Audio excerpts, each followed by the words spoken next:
here for it. I'm actually here for that. Joins us in 40 minutes. Well, 39 now. Well, actually 38 and 7 seconds. But whatever, because we've got the Athletics' Sam Amick joining us right now. And to all you aggregators out there that are about to aggregate this segment, please hat tip to Sam, the Athletic, and us. If you're going to aggregate our content, that'd be great. We appreciate you. But good morning, Sam. Good morning, gentlemen. Nice to be with you on video for one. Yeah, how about that? What changed? Yeah, what happened? Do you not have a? Did your kids go to move away? All of them? What's happening? Shout out, Grandpa Tim, coming up, club. GT. Helping me out today. Oh, that's good, Sam. Helping us all out. Helping us all out. We got a lot to talk about. Yeah. We're going to get into Scott Perry, playoffs, Kings demise. We're going to do all that. But since this is the first time we've really spoken to you in full post Montavious Caldwell McNair's departure, I just want to, because you've been on this and been breaking a lot of this news from the jump. Credit to you, the Athletic, Anthony Slater, everybody on this, Shams, whoever, just you guys have done a great job. Exactly how much, if any, control? I want to drill down, Sam. Sure sounds like, based on the reporting, that Monty didn't want to fire the coach, Mike Brown. Monty, I think maybe Monty didn't want Doug Christie as the coach. I can't remember if that was in there. Monty wasn't all in on the Levine thing. It sounds like he was just what the hell was he doing? Playing Tetris towards the end? He's so glib, Dave. I am. Serious stuff. Serious. He's got millions of dollars to relax on. Let's all calm down. Go ahead. I mean, he's fine. I love Monty. Montavious, by the way, is a new poll. Yeah. Yeah. I mean, it did seem pretty clear by the end. It's kind of like once the dust settled, and you kind of turn and look backwards and analyze all the biggest moves that went down. I mean, they were driven without question by Vivek, and a lot of this stuff is just plain as day. There was call it a mandate, call it a focus on remaining competitive in the wake of the De'Aaron Fox trade, which to me, that doesn't justify targeting somebody like Zach LaVine or even fully explain it. But, there's other routes you could go to remain competitive. But Zach in particular was a guy that Vivek has liked for a long time. That was part of the dynamic. The Doug Christie thing, when they fired Mike, I don't have full clarity on, you had Jay Triano sitting there as a former head coach and a national team coach for Canada, who I don't actually think would have taken the job if they offered it to him. But it was more the fact that in terms of process, that was not considered whatsoever. But more pointedly, the choice going forward from now for Doug to be the coach, my understanding is that Monty was not looking to have that be the case. And at least as of, last week, Vivek was certainly leaning that way. So yeah, a lot of ownership influence. Yeah. Do you have any other read on that? I know Scott Perry had his press conference yesterday, was asked about Doug and said good things about Doug, but also said there are other coaches that are calling him with interest in the job. Where do you think we stand right now on the Kings head coach? I thought, first of all, I think Scott's a strong hire. He's a very respected guy around the league. You guys know and remember, that 3-month stretch, it sounds crazy because it was just not very long, that he really did successfully start to change the reputation of the group around the NBA, which is such an important thing for this particular group. And I'm talking about because of his agent relationships, because of his executive relationships. Like, it's one of the things that if we're being honest, like, that Monty would be criticized for at times was not having, all of the different possible avenues open to him based on relationships. Because, if you're trying to kind of suss out every possible trade scenario or whatever you're trying to get accomplished, relationships matter. Scott is a relationship guy. Now, in terms of his press conference and Doug, I was a little struck by his candor and honestly kind of loved his one line about radical candor and radical love. Yeah. And the fact that he was real open about how it's not Doug's job just yet. That had been my understanding going into the press conference. And I don't know what direction it's going to go. I think the fascinating discussion behind the scenes is going to be, it's just me talking, but I would tend to believe that if Scott ends up deciding Doug is the head coach, obviously along with Vivek, then he would prefer to do something where it's a pretty short-term deal. They have options in Doug's contract where they could just say, let's push it out to next year and make sure you can really coach. You know what I mean? But then I think you're going to have some people in the room who say, is that the best approach? Do you want your players, having a, short-term window here and more uncertainty? So interesting discussion with him. And then when Scott shares in the press conference that his phone's been ringing off the hook, that's certainly, about the job. That makes you wonder who else is in the mix potentially, and where might this go? So, and again, you said that's an option. You don't have clarity on that, to be fair, but just so I understand that there is a possibility, if that happens with those options, that Doug could in fact keep the job going into next season, but on a prove it deal, which any other time we would be talking about that coach being a lame duck. Correct. Yeah. I mean, and that's where the dynamics are tricky. It's like, if you want the new GM to go along with the program, and Scott would be the first to share with you that he's, well aware that part of his value in this particular environment is his history of having worked with Vivek, and the idea that, that he's pretty good at this when it comes to having a partnership there, instead of something where it leads to the sort of divisiveness that we saw before. So he is trying to partner with Vivek here, but he's also going to be genuine. And if he's not ready to give Doug a, brand new 3-year deal, I think he's going to say that, you know what I mean? So yeah, in that regard, it is a little tricky, because you have these two timelines are going to clash against each other a little bit. Scott's coming in going, if you really want my view and you want me to decide what I think of this group, I've been here a week. So yeah, we'll see where it goes. Sam, I thought the other takeaway, to me, at least from Scott Perry's press conference yesterday, is he was not in a way of ego, but basically saying, look, I've got a lot of experience and a lot of connections, and by all accounts, he's very well respected. I think that's a strength. These are all good things. What is the benefit of that for this organization, to have him, when really in the past, maybe there's been times where people have not thought this organization was that highly thought of and that respected? So what's the win there for the Kings if that's what they do have in Scott Perry? I think it's just, so long as he is able to stay, call it in lockstep with Vivek, or whatever adjective you want to use. It's, whether it's an agent or another team, or even players on the team talking to him, it's that confidence that you can make one phone call and you can actually learn what is going on with the Kings, what they're thinking.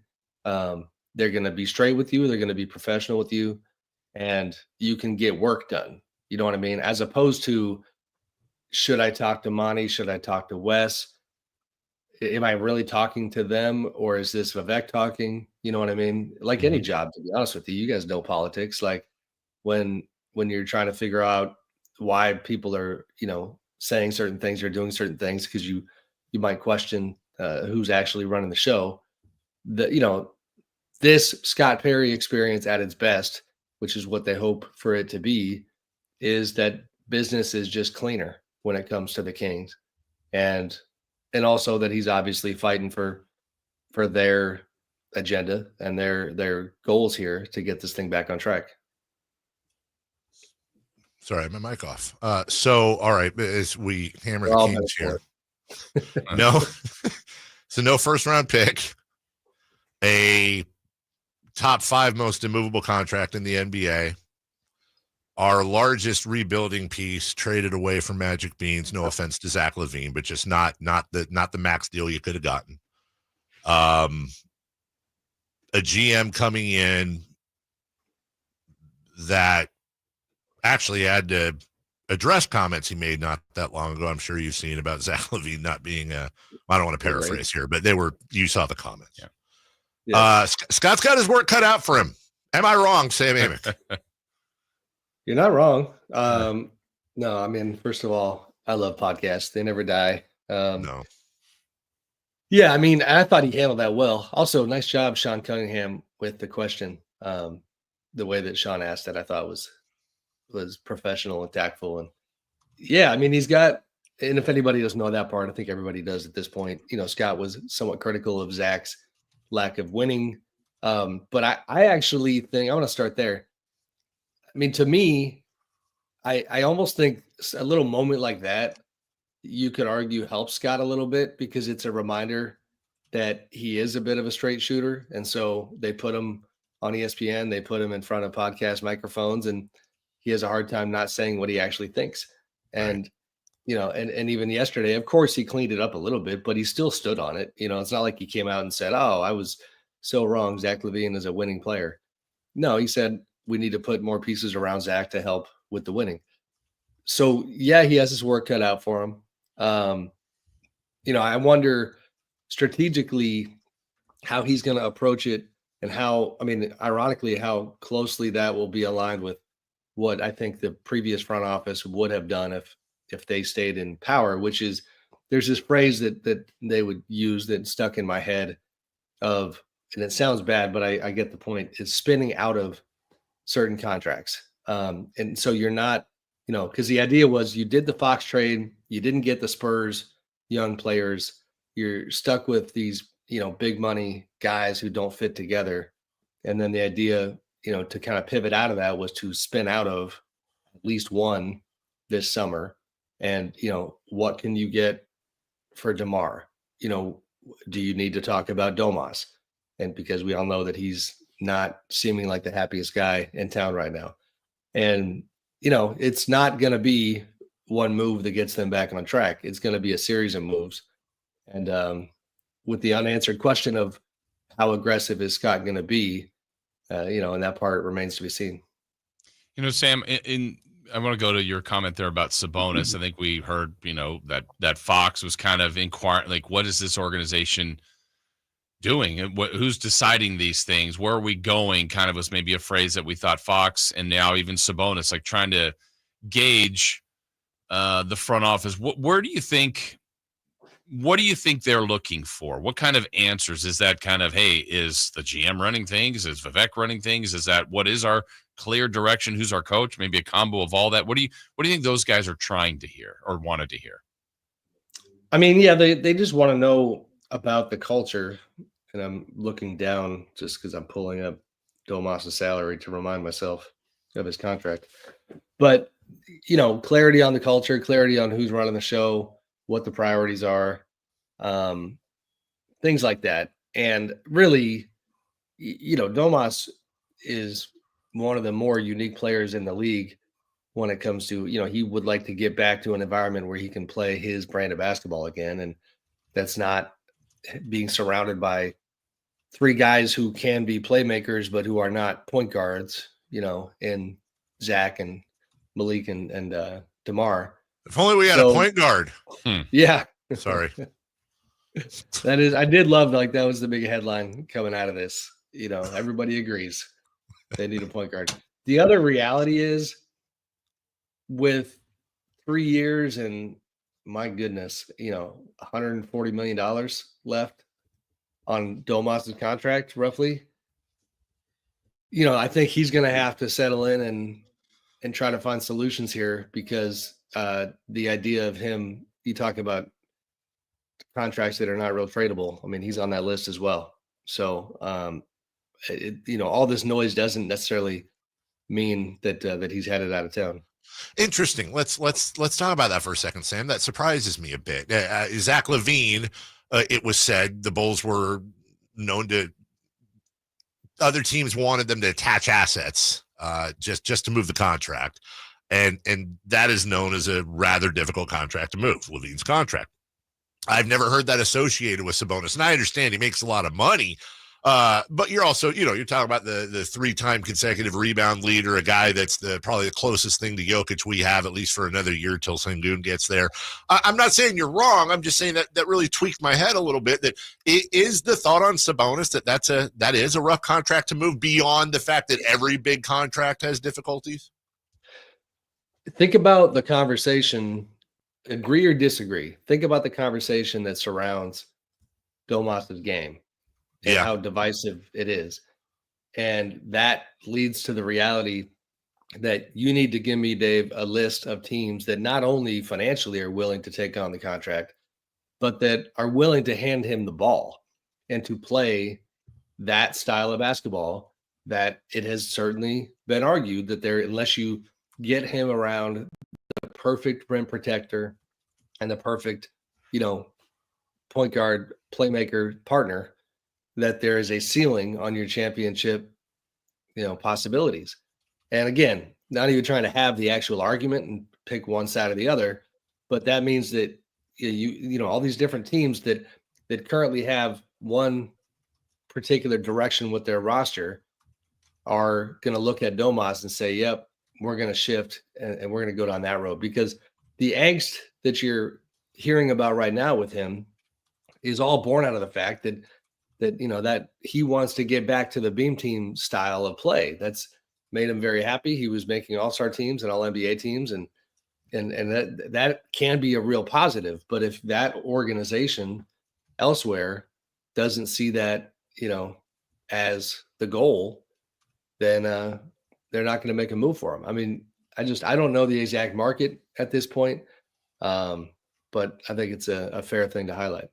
Well, and Sam, as you alluded to earlier about kind of the organizational directive on when they decided to go forward and move Fox was try to stay as competitive as possible. I'm assuming if they do explore moving any of those guys, whether it's DeRozan, Levine, Sabonis, but Sabonis is kind of the key piece here, that the same goals would still be in place for Scott Perry from Vivek, is stay as competitive as possible. That might have led to a misstep here, but do you think would you believe that's the same way the organization would want to go, as if they traded someone like that to stay kind of in that competitive window as opposed to a rebuild?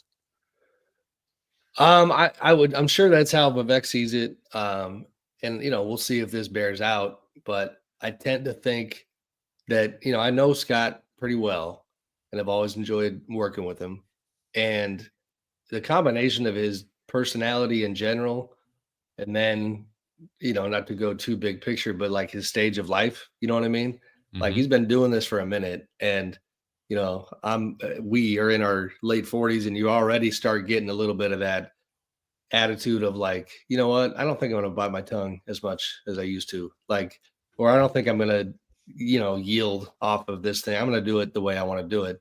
You get a little bit, less give an F, if that makes sense. Mm-hmm. And, I could see that being a good combination where, Scott is tactful and respectful in his dealings with Vivek, but is able to convey to him, hey, here's why we're not going to do this short-term move over here. I'm telling you, it's not going to work.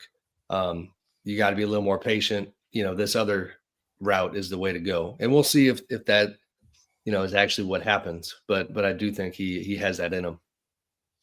Sam Amick joining us. I'm trying to decide in my head if I want to stay on Kings or move to the playoffs here, because we do have the playoffs in full swing. John Horst got an extension while we've been sitting here. Who did? John Horst. Oh, yeah.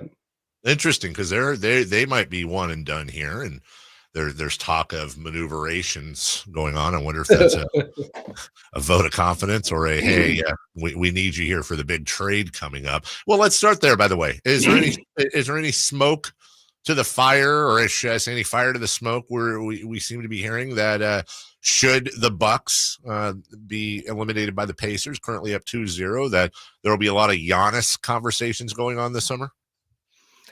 Around the league, yes. And while Giannis has not given any indications that I'm aware of internally, I mean, I 100% am a believer that they are going to be in trouble if they lose in this first round. I know him. I've been around him. I just we don't need to make this a Bucks interview, but in training camp, guys, I went down to Southern California to be around the Bucks, and I wrote about this. But it's just, you talk about things that stick in your head. I asked Giannis at one point a very blunt question about, hey, what happens? I don't mean to be negative, but what happens if it just doesn't work this year? And he literally, this was very uncomfortable. He grabbed a nearby staff member by the shoulders. I don't even know what the guy's job was. I never met the guy. Grabs him by the shoulders. And I'm going to give a terrible Giannis impression. It's just, hey, if we lose this year, do you think you get fired? That's right. I never heard that one because the one that's always is the Eric. What do you ask me? Eric name. Yes, he's the best. That's our Bucks beat writer. But he literally goes, "Do you think you get fired?" And the guy was just like, "Yeah, maybe." And so Giannis made this point about how it's pro sports, results based. He was very direct about it. But within that, I can share this now that John has a new contract. I had a line in the story that said like that Giannis had alluded to GM John Horst. Well, the alluded part was he literally like looked at John and looked at me and said, "Sam, if we don't win," and then he like took his finger to his throat when it comes to John. Wow. And he was being, they have a good relationship. Don't get it wrong. He was being playful, but he was, that he knows that his presence means one thing, which is like, you got to contend for titles or else it's going to be ugly. And so to me, I think this is probably the organization knowing that John is the guy who helped draft Giannis. This is not a good time to have instability. So they're going to make sure that his guy that he's comfortable with is around, but we'll see where it goes from here. I know we're 2 games in on all the series, Sam, but is there any other organization / star that you would kind of put in that watch the Bucks and Giannis camp if they were to lose kind of window? No, not that's in the, I guess, people talk about Memphis, you know what I mean? With Ja Morant and that situation obviously has just been very dramatic this year. Beyond there, it's going to be the summer of Kevin Durant, the summer of Zion Williamson, with Joe Dumars obviously running things in New Orleans now. Those are the stars that are going to be the focal points. This is just me. I have personally wondered, the Warriors have been playing so well, and there's always been so much chatter about them potentially going after Giannis. But in this Jimmy Butler era, it doesn't really make sense how, I have a hard time thinking the Warriors will see Giannis potentially become available and not have some way of making a run at him. You know what I mean? Mm-hmm. But the problem is, and it's a good problem to have, is that, I think there are scenarios where you could somehow get, Steph, Draymond, Jimmy, and Giannis under the same roof. It's pretty implausible. And so, I've chatted with people about like, man, as great as Jimmy has been, do you think they, if they didn't win the whole thing, would they come off of him to go after Giannis? And these are speculative. I don't know, but I have wondered about that. But no, I think most of the big names are guys that are out already. Sam Amick of The Athletic. We talked about it earlier this week, but one of our favorite things, there are player polls that come out each and every year. We spent a lot of time on that. I'm shamelessly pumping the poll here. See, the weird thing about when Sam, the funny thing is when Sam's on, there was this split second, Chris. I thought it was Sam picking up on the bit and saying the thing. So that and more. Watch Sam shamelessly plug his polls and do wonderful writing work throughout the season. Appreciate you, buddy. Don't say we don't ever plug your stuff. Stop it. I'm uncomfortable. Me too. Just talk to you soon. Say hi to the fans. All right. That's Sam Amick. We'll take a break when we return. We'll talk a little bit about what Sam talked about at some point. Also, we got a lot to get to. Who's hot, who's not. We'll go streaking. And then Scott Perry shows up at 8:40. We'll do all that right here in your home of the Kings, Sactown Sports. Any way you want.